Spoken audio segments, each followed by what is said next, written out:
Good morning students, myself Samir Chauhan. I welcome you in Sunrise Education Academy संदड़ी। तो पिछली class में अपन exercise 3.1 के questions कर रहे थे जिसमें अपन ने फर्स्ट और सेकंड क्वेश्चन कर लिया था और बाकी वाले क्वेश्चन आपको होमवर्क में दिए तो शायद आपने कर लिए होंगे। ओके, तो आज क्वेश्चन नंबर 3 स्टार्ट करते हैं। मैं क्वेश्चन सिर्फ रीड करूँगा, आपका ध्यान बुक में होना चाहिए, ठीक है। तो क्वेश्चन नंबर 3 मेरे पास हिंदी मीडियम की बुक है तो मैं हिंदी में पहले रीड करूँगा, उसको इंग्लिश में एक्सप्लेन कर दूंगा। ओके, तो लिखा है कि एक पहिया 1 मिनट में 360 डिग्री परिक्रमण करता है। मतलब एक व्हील जो है वो 1 मिनट में 360 डिग्री रिवोल्यूशन 360 रिवोल्यूशन निकालता है। 360 डिग्री नहीं, 360 रिवोल्यूशन निकालता है। तो बोला है तो 1 सेकंड में कितने रेडियन का कोण बनाएगा। तो बोला है कि 1 सेकंड में वो जो व्हील है वो कितना रेडियन जो है वो एंगल बनाएगा। ठीक है, तो ये आपको निकालना है। ठीक है, तो क्वेश्चन में क्या दिया हुआ है, एक व्हील है। तो देखो एक व्हील है, ये मान लो ये कोई पहिया या फिर व्हील है। ठीक है, ठीक है। अब ये पहिया है तो अब कहाँ से एक चक्कर जब निकलेगा तो मुझे कैसे पता चलेगा कि एक चक्कर पूरा हो गया। तो मैं मान लेता हूँ यहाँ पे एक लाइन खींच देता हूँ, ये वाली चीज़, ठीक है, जो कि एक सर्कल की रेडियस भी काम में आ सकती है। ठीक है, तो अगर इसका नाम ले लूँ, चलो ए। अगर ये ए जो है ये मूव करते हुए इस तरह से मूव करते हुए वापस जब ए पर आएगा तब कितना एंगल बनेगा, तब बनता है 360 डिग्री और एक चक्कर या फिर एक रिवोल्यूशन कंप्लीट हो जाएगा। ठीक है, तो यहाँ से मुझे पता चल गया कि भाई एक रिवोल्यूशन या फिर एक चक्कर या फिर एक रिवोल्यूशन में कितना एंगल बनता है कि 360 डिग्री, और उसको रेडियन में बदले तो क्या हो जाएगा कि भाई 2 पाई रेडियन बनाता है। ठीक है, एक रिवोल्यूशन में 2 पाई रेडियन बनाता है। ठीक है, अब क्वेश्चन में बोला है कि 1 मिनट में वो कितना रिवोल्यूशन लेता है। 1 मिनट में चक्कर जो निकालता है वो निकालता है 360। अब अकॉर्डिंग टू क्वेश्चन क्या लिख देंगे कि भाई according to question, according to question या फिर प्रश्नानुसार क्या चीज़ हो जाएगी कि क्या बोल रहा है कि 1 मिनट में जब वो रिवोल्यूशन निकालना वो कितना निकाल रहा है, 360 रिवोल्यूशन या फिर 360 चक्कर निकाल रहा है। ठीक है, मैं चक्कर लिख रहा हूँ, ठीक है, आप रिवोल्यूशन समझ जाना। 1 मिनट में 360 तो 60 सेकेंड, अगर 1 मिनट में 60 सेकेंड होते तो 60 सेकेंड में कितना निकालेगा वो, 60 सेकेंड में कुछ 360 बोल सकता हूँ मैं। ठीक है, तो सिमिलरली अगर मैं 1 सेकेंड की बात करूँ तो 1 सेकेंड में वो कितना रिवोल्यूशन या फिर चक्कर निकालेगा, तो 360 अपॉन 60, तो ये कितना आ जाएगा, ये आ जाएगा मेरे पास 6। तो 1 सेकेंड में वो जो रिवोल्यूशन निकालता है वो कितना निकालता है, 6 चक्कर। ठीक है, और एक चक्कर में एंगल बनता है 2 पाई। तो 1 सेकेंड में कितना एंगल बनेगा, एक चक्कर में 2 पाई बनता है, तो 6 चक्कर में कितना बनेगा भाई, कि 6 चक्कर में बनेगा 2 इंटू पाई, मतलब 6 इंटू 2 पाई मतलब 12 पाई रेडियन। कब, 1 सेकेंड में, और 1 सेकेंड में चक्कर निकालता है 6 और उन चक्करों में एंगल बनाता है 12 रेडियन। तो ये तो पूछा था क्वेश्चन में कि 1 सेकेंड में कितने रेडियन का कोण बनाएगा। तो 1 सेकेंड में जो कोण बना रहा है वो बनाएगा कितना कि 12 रेडियन, कितना 12 पाई रेडियन। ओके, तो ये वाला अपना क्वेश्चन हो जाएगा कंप्लीट। ठीक है, ध्यान दो कैसे, एक चक्कर में मैंने निकाल लिया कि एक चक्कर जब कंप्लीट करता है, एक रिवोल्यूशन जब कंप्लीट करता है तो मुझे पता है कि 2 पाई रेडियन या फिर 360 डिग्री एंगल बनता है। फिर क्वेश्चन ने बोला कि 1 मिनट में 360 चक्कर वो घूम जाता है, तो मैंने उसको सेकंड में कन्वर्ट किया, तो 60 सेकंड में कितना भाई 360 चक्कर, तो 1 सेकंड में निकाला, 1 सेकंड में कितने चक्कर निकालता है कि भाई 6 चक्कर निकाल दिया।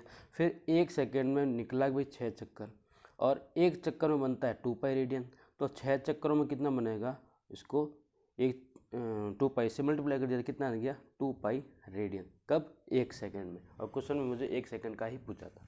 ओके, अब क्वेश्चन नंबर 4 मैं रीड कर रहा हूँ तो आपका ध्यान बुक में होना चाहिए। क्वेश्चन नंबर 4 बोल रहा है कि एक वृत्त जिसकी त्रिज्या 100 सेंटीमीटर है की 22 सेंटीमीटर लंबाई की चाप वृत्त के केंद्र पर कितने डिग्री माप का कोण बनाएगी। ठीक है, तो देखो बोला है कि एक सर्कल है जिसकी रेडियस जो है वो 100 सेंटीमीटर है और लेंथ ऑफ आर्क दे रखी है आपको 22 सेंटीमीटर। तो आपको बोला है कि वो सेंटर पे जो एंगल बनाती है ना वो कितना बनाएगी।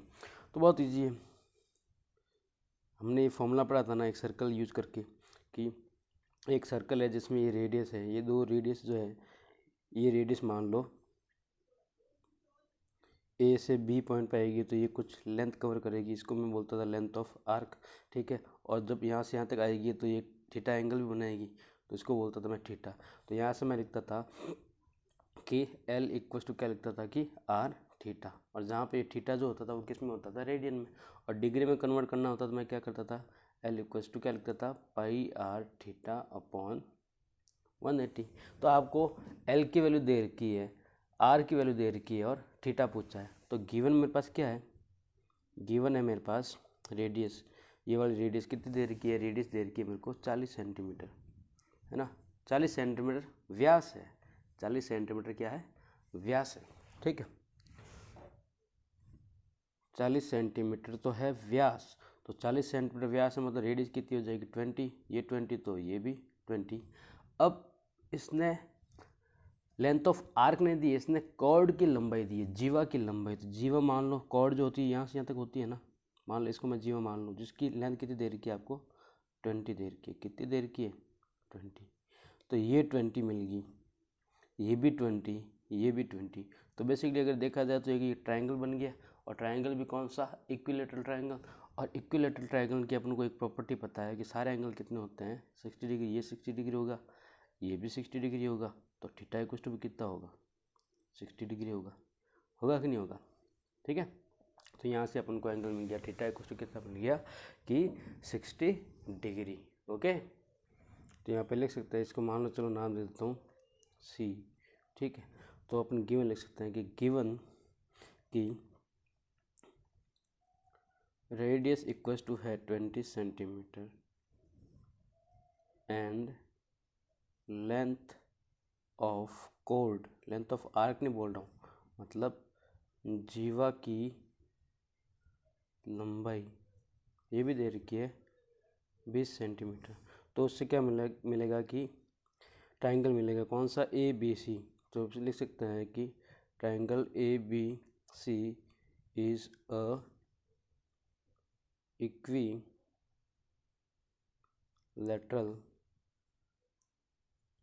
ट्राइंगल, मतलब त्रिभुज ए बी सी एक समबाहु त्रिभुज है, एक समबाहु त्रिभुज है।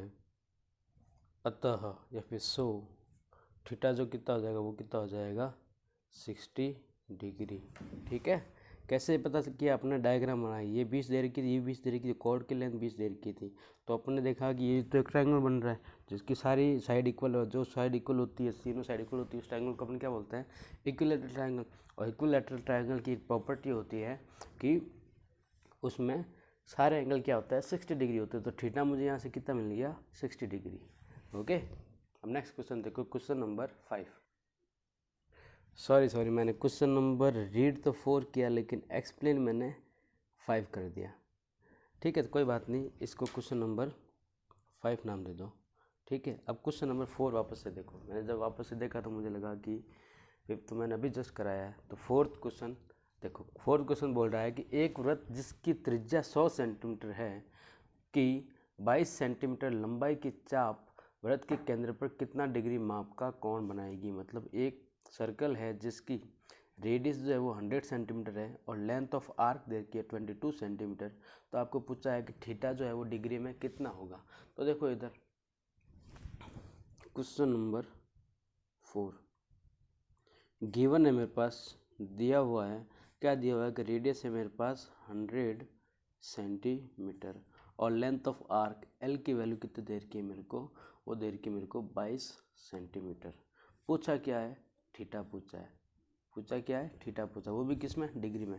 तो डिग्री के लिए अपन लेंथ डिग्री जब थीटा जब डिग्री में होता है लेंथ ऑफ आर्क का फॉर्मूला अपन क्या लिखते हैं एल कुछ लिखते हैं पाई आर थीटा अपॉन 180 डिग्री। यहाँ पे ये भी डिग्री में होता है, ये भी डिग्री में होता है, ठीक है। अब मेरे पास आर पता है, एल पता है, थीटा चाहिए, तो थीटा का फॉर्मूला क्या हो जाएगा? थीटा का क्या लिख दूंगा कि 180 into theta upon pi into R. तो पाई की वैल्यू लिखता हूँ 22/7, तो 7 ऊपर चला जाएगा, इंटू आर। अब थीटा क्या है? एल था ना, ये एल था, ओके, एल था, 180 इंटू एल हो जाएगा। तो थीटा की वैल्यू कितनी आ जाएगी? 180 इंटू एल कितना है? एल है मेरे पास 22 इंटू 7/22 इंटू आर की वैल्यू कितनी है कि भाई 100 है। तो 22 से 22 कट, 0 से 0 कट, ठीक है। तो थीटा की वैल्यू कितनी आ जाएगी? आप इसको मल्टीप्लाई कर दो, ये हो जाएगा तुम्हारा 126/10, ठीक है। और वो भी क्या? डिग्री। तो मतलब थीटा को कितना आ जाएगा कि भाई 12.6 डिग्री। पॉइंट कैसे आ गया? क्योंकि नीचे 0 था, 1 0 ऊपर लगा दिया तो पॉइंट लग जाएगा, ठीक है। तो थीटा इक्वल आ जाएगा 12.6 डिग्री, ओके। अब नेक्स्ट क्वेश्चन नंबर 6 देखो, क्योंकि 5 अपन ने कर लिया है। क्वेश्चन नंबर 6 क्या कह रहा है? बोल रहा है कि यदि दो वृत्तों के समान लंबाई वाले चाप अपने केंद्रों पर 60 डिग्री तथा 75 डिग्री के कोण बनाते हैं तो उनकी त्रिज्याओं के अनुपात ज्ञात करो। देखो क्वेश्चन बोल रहा है कि दो सर्कल है जिनके सेम लेंथ वाले आर्क जो है वो उनके सेंटर पर 60 डिग्री और 75 डिग्री के एंगल बनाते हैं, ठीक है। तो बोला है कि उनकी रेडियस का रेशियो क्या होगा। तो इन क्वेश्चन को करने के लिए आपको क्या करना पड़ता है? डायग्राम बनाया करो, ठीक है। तो क्वेश्चन नंबर है अपना 6, क्या बोल रहा है कि दो सर्कल है, ठीक है, जिनके सेंटर पर एंगल बन रहा है, एक पे बन रहा है 60 डिग्री, एक पे बन रहा है 75 डिग्री। किसके द्वारा? कौन बना रहा है? ये रेडियस बना रही है, क्योंकि सेंटर पे एंगल जो वो रेडियस ही बना सकती है। एक सर्कल ये रहा और दूसरा सर्कल मेरे पास ये वाला है। अब क्या बोला है? इसने मान लो एंगल बना दिया, इस वाले सर्कल ने, मतलब इस वाले रेडियस ने, R1 ने, ठीक है, R1 ने कितना एंगल बना दिया? ये बना दिया इसने 60 डिग्री, ठीक है। और इस वाले सर्कल में ये जो R2 है, दूसरी रेडियस जो है R2 है, इसने एंगल बनाया है 75 डिग्री। अब क्वेश्चन में एक चीज़ बोली है कि दोनों जो सर्कल है ना, उनके लेंथ ऑफ आर्क, मतलब चाप की लंबाई जो है वो दोनों की क्या है? सेम है। मतलब ये एल जो है ना, ये वाली एल, तो ये भी कितनी है? एल ही है। ये भी कितनी है? एल ही है। तो मेरे पास एक फॉर्मूला है। क्या फॉर्मूला है? तो एक गिवन चीज़ लिख लेता हूँ पहले तो, कि θ1 जो दे रखा है वो मुझे दे रखा है 60 डिग्री, ठीक है, और θ2 दे रखा है मेरे को 75 डिग्री, ठीक है। तो मेरे पास फॉर्मूला है। क्या फॉर्मूला है? कि L1 इक्वल टू क्या होता है? L1 अगर लिखना चाहूँ तो क्या लिखूँगा? Pi into R1 θ1 upon 180। और L2 अगर लिखना चाहूँ तो क्या लिखूँ? कि पाई R2 θ2 अपॉन 1। मैंने R1 θ1 R2 θ2 नाम क्यों दिया? क्योंकि दो सर्कल है और जिनमें रेडियस भी अलग अलग है और थीटा भी क्या अलग अलग है, लेकिन एक चीज़ सेम है। क्या सेम है? कि लेंथ ऑफ आर्क, चाप की लंबाई क्या सेम है। तो क्या मैं इसको ऐसे लिख दूँ कि L1 equals to L2, L1 equals to L2। तो L1 का फॉर्मूला क्या था? कि भाई पाई R1 θ1 अपॉन 180। L2 का फॉर्मूला क्या था? कि पाई R2 θ2 अपॉन 180। तो पाई से ये पाई कट, 180 से ये 180 कट। आपको पूछा क्या? आपको पूछा है R1 अपॉन R2 का रेशियो। तो यहाँ से मुझे एक चीज़ निकल के आई, क्या बच गया? कि भाई R1 θ1 इक्वल्स टू R2 θ2 निकल के आया। अब मेरे को R1 अपॉन R2 चाहिए, तो इस θ1 को क्या भेजूँगा? इसके नीचे, और R2 को कहाँ भेजूँगा? इसके नीचे। तो R1 अपॉन R2 इक्वल्स कितना आ जाएगा? कि θ2 अपॉन θ1। तो θ2 है कितना? θ2 है मेरे पास 75, θ1 कितना है? 60 डिग्री। 15 के टेबल में दोनों कट रहे हैं, ये हो जाएगा 5 टाइम और ये कट जाएगा 4 टाइम। तो रेशियो कितना आ जाएगा? कि 5:4। कितना आ जाएगा? 5 रेशियो 4। ओके, अब लास्ट एंड फाइनल क्वेश्चन इस एक्सरसाइज 3.1 का, ठीक है। उसके बाद अपन आगे एक्सरसाइज 3.2 करेंगे, जिसका बेसिक मैं आपको पहले बता चुका हूँ। तो क्वेश्चन नंबर 7 देखो, क्वेश्चन नंबर 7 देखो, लिखा है कि 75 सेंटीमीटर लंबाई वाले एक दोलायमान दोलक का एक सिरे से दूसरे सिरे तक दोलन करने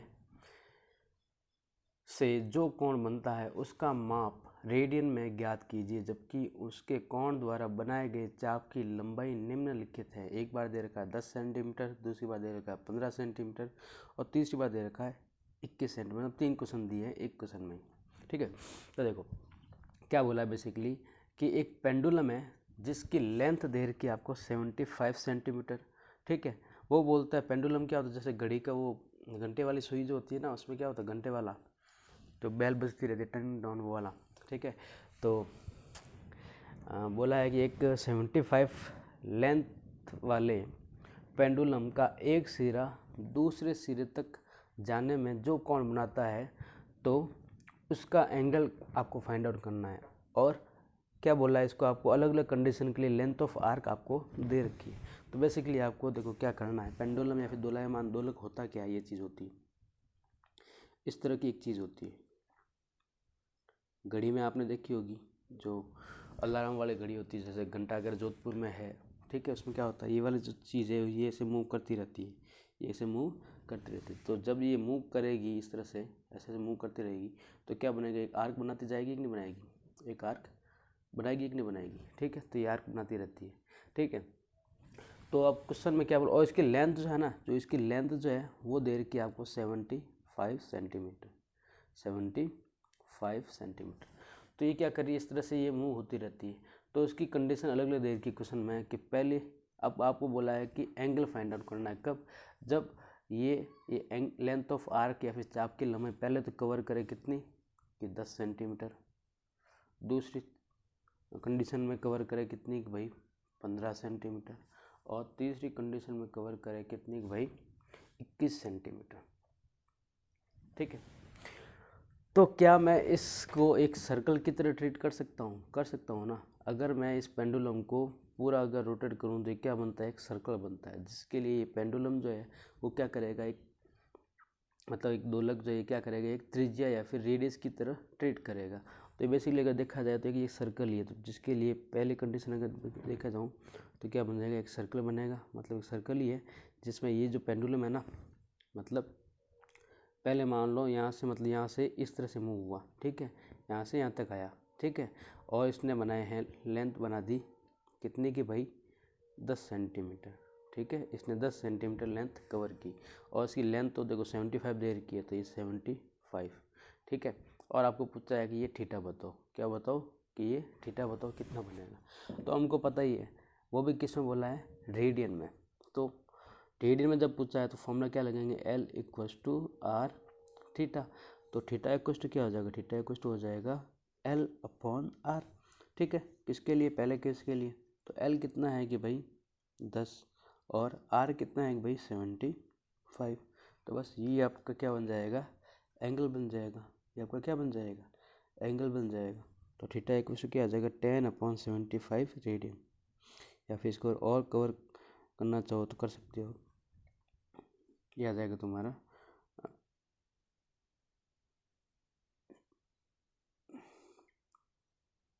15, 2/5, 2/15 रेडियन, पहले केस के लिए। अब दूसरे केस में मान लो ये पेंडुलम जो है वो यहाँ से यहाँ तक आने में इसने कवर की डिस्टेंस कितनी 15 सेंटीमीटर, ठीक है, 15 सेंटीमीटर, और इसकी रेडियस तो हमेशा 75 ही रहेगी। तो आपको थीटा पूछा है, तो थीटा क्या होता है कि भाई L अपॉन आर, वो भी रेडियन में पूछा है, तो L कितना है भाई, L है मेरे पास 15 और R कितना है कि 75, ठीक है। तो कितना आ जाएगा 1/3 रेडियन, थीटा कुछ कितना आ जाएगा 1/3 रेडियन, ओके। और थर्ड कंडीशन क्या बोली है कि पेंडुलम मान लो यहाँ से ऐसे चक्कर निकाला, तब इसने लेंथ कवर की, लेंथ ऑफ आर्क बनाया इसने कितना कि 21 का, और रेडियस या फिर इसकी लेंथ तो हमें सब 25-75 ही रहेगी। तो थीटा इसने कितना बनाया, तो थीटा कुछ क्या होता है कि L/R। तो L कितना बनाया कि इसने 21/75। ठीक है, तो आप डिवाइड कर दो, तो 3 7 21, 7/25 रेडियन, 7/25 रेडियन। रेडियन के लिए ऊपर सी लिख लेते हैं। ओके, तो ये वाला एंगल ये बनाएगी। ओके, इस तरह से आपको करना है। अब देखो एक्सरसाइज 3.2, ठीक है, उसमें क्वेश्चन नंबर 1 क्या दे रखा है। क्वेश्चन नंबर बोला है कि find the other trigonometric functions of the following. ठीक है, अब पहला क्वेश्चन दे रखा है कि cos x, ठीक है, मतलब cos x दे रखा है तो आपको sin x, tan x, cot x, sec x और cosec x सबकी वैल्यू आपको निकालनी है। ठीक है, अब वो कैसे निकालोगे, बहुत ईजी है। ठीक है, तो ध्यान दो, हमको पता है कि cos x, इसमें क्वेश्चन में बोला है कि cos x इक्वल टू है -12। ठीक है, और ये बोला है कि x जो है वो एंगल जो है वो तीसरे क्वाड्रेंट में स्थित है। कहाँ पे है, तीसरे क्वाड्रेंट में, मतलब थर्ड क्वाड्रेंट में या फिर थर्ड चतुर्थांश में। x जो है वो तीसरे चतुर्थांश में है। ठीक है, क्वेश्चन आप बुक में एक बार वापस से देख लेना। x जो है वो थर्ड क्वाड्रेंट का एंगल है। ठीक है, तो मुझे पता है, क्या पता है मुझे कि cos x जो है वो सिर्फ फर्स्ट और फोर्थ में जो है वो पॉजिटिव होता है, बाकी सब में क्या होता है, नेगेटिव। बाकी दोनों में क्या होता है, नेगेटिव। तो cos x इक्वल टू -1/2 है, तो यहाँ से मेरे को क्या मिल जाएगा, sec x मिल जाएगा। अदर पूछा ना, अदर की वैल्यू पूछिए, तो sec x कितना हो जाए, sec x मेरे को पता है क्या होता है कि 1/cos x। तो sec x कितना आ जाएगा कि -2/1, जो कि sec x की अगर बात करूँ तो ये हो जाएगा -2, क्या हो जाएगा, -2।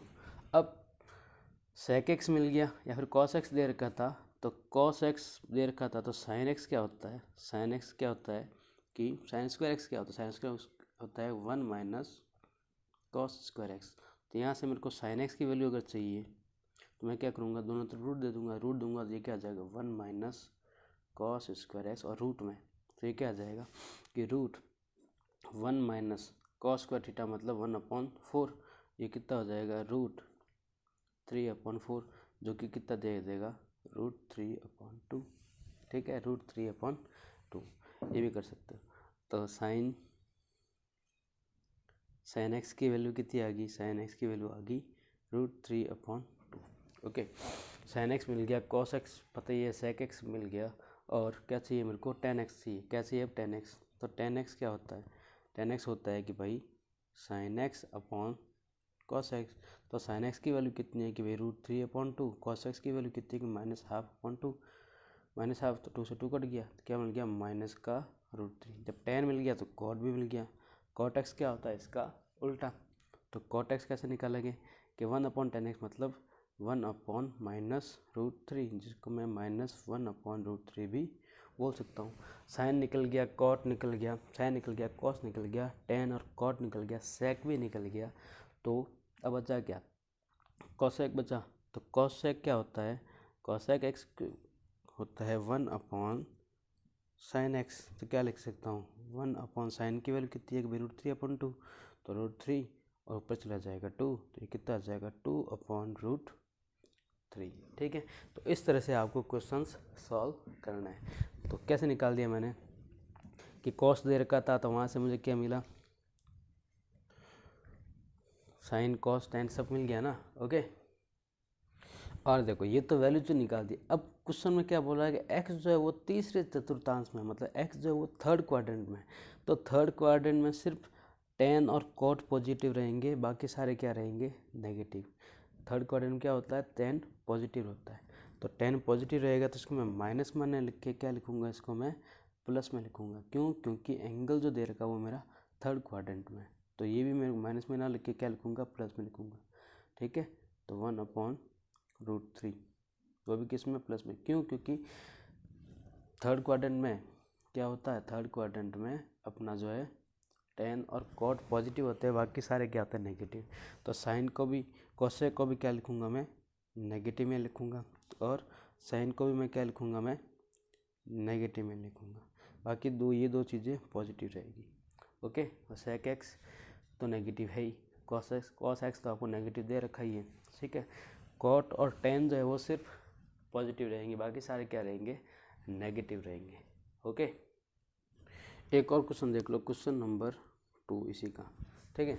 बोला है कि साइन एक्स इक्वल टू आपको दे रखा है 3/5, और बोला है कि एक्स जो है वो सेकेंड क्वाड्रेंट में स्थित है, मतलब एक्स जो एंगल जो है वो दूसरे चतुर्थांश का, एक्स जो है वो दूसरे चतुर्थांश में है, दूसरे चतुर्थांश में है। पहले तो बात करो कि पॉजिटिव कौन कौन रहेंगे, तो फर्स्ट, सेकेंड, थर्ड और फोर्थ। तो सेकेंड क्वाड्रेंट में हमको पता है साइन और कोसेक, ये दोनों आपस में क्या रहते हैं, पॉजिटिव, बाकी सारे क्या होते हैं, नेगेटिव। तो मेरे पास साइन एक्स दे रखा है, साइन एक्स कितना दे रखा है, ये दे रखा है 3/5। तो मुझे कोसेक निकालना है, तो कोसेक एक्स कितना होता है, इसका उल्टा, तो क्या लिख दूंगा 5/3। ये दोनों तो पॉजिटिव रहेंगे, बाकी सारे क्या रहेंगे, नेगेटिव। तो मुझे कॉस एक्स निकालना है, कॉस एक्स क्या हो जाएगा कि √1 माइनस साइन स्क्वायर एक्स, लिख सकता हूँ कि नहीं लिख सकता हूँ, जैसे मैंने अभी साइन का बनाया था वैसे वैसे कॉस का। तो √1 माइनस साइन स्क्वायर मतलब 9/25, ठीक है। इसको और सॉल्व करूँगा तो ये बन जाएगा मेरे पास 25 माइनस 9/25 का स्क्वायर रूट, जो कि आपके पास कितना आ जाएगा, ये आ जाएगा मेरे पास 16/25 का स्क्वायर रूट, जो कि हो जाएगा मेरा 4/5, ठीक है। किसकी वैल्यू, कि भाई कॉस एक्स इक्वल टू आ गया मेरे पास 4/5, लेकिन एक्स जो बोला है वो सेकंड क्वाड्रेंट का बोला है, दूसरे चतुर्थांश का बोला है। दूसरे चतुर्थांश में कॉस जो है वो नेगेटिव होता है, आगे क्या लिखोगे, नेगेटिव। जब कॉस आ गया तो मुझे क्या मिल गया, सेक मिल गया। सेक एक्स क्या हो जाएगा, माइनस का 5/4, सेक भी क्या होगा, नेगेटिव। साइन कोसेक कॉस और सेक मिल गया, कॉस भी मिल गया, तो अब क्या मिल गया, टेन मिल गया। टेन एक्स क्या होता है कि sine x upon cos x, तो साइन कितना है भाई 3/5, कॉस कितना है कि भाई 4/5, 5 से 5 कट गया, कितना बच गया 3/4। वो भी किस में लूँगा मैं, नेगेटिव में, क्यों, क्योंकि सेकंड क्वाड्रेंट में टेन भी क्या होता है, नेगेटिव। टेन मिल गया तो क्या मिल गया मुझे, कोट मिल गया, तो कोट एक्स कितना हो जाएगा -4/3। ओके, ये वाला अपना इस तरह से क्वेश्चन आपको सॉल्व करना है। ओके, नेक्स्ट अपन पढ़ेंगे क्वेश्चन नंबर एक, और मैं बता देता हूँ आपको, क्वेश्चन नंबर 6 देख लो। तो एक्सरसाइज 3.2 के 1 to लेके 5 तक आपको खुद करना है। 1 पहला और दूसरा मैंने बता दिया, तीसरा, चौथा और 5 आपको खुद करना है। क्वेश्चन नंबर 6 देखो, क्वेश्चन नंबर 6 में थोड़ा सा अलग दे रखा है। आपको क्या बोला है कि वैल्यू निकालनी है, आपको क्या निकालनी है, वैल्यू। जैसे बोल दिया कि साइन 765 डिग्री। अब इसकी वैल्यू तो मुझे पता नहीं है, मेरे को तो 0, साइन 0, 30, 45, 60 और 90 तक की वैल्यू पता है, लेकिन इसकी वैल्यू तो मेरे को पता नहीं है। तो मैं बता सकता हूँ, देखो ये एंगल जो है वो कहाँ तक आएगा, ठीक है। जब मैं एक चक्कर निकालता हूँ तब मेरा कितना बनता है 360, दूसरा चक्कर निकालूंगा तो कितना बनेगा 720, और 720 से कितना ज़्यादा है, ये सिर्फ 45, मतलब एक तरह से देखा जाए तो इसको मैं क्या लिख सकता हूँ कि 2 पाई को मैं क्या लिख सकता हूँ 180, 2 पाई का मतलब 360, और 3 पाई का मतलब कितना हो जाएगा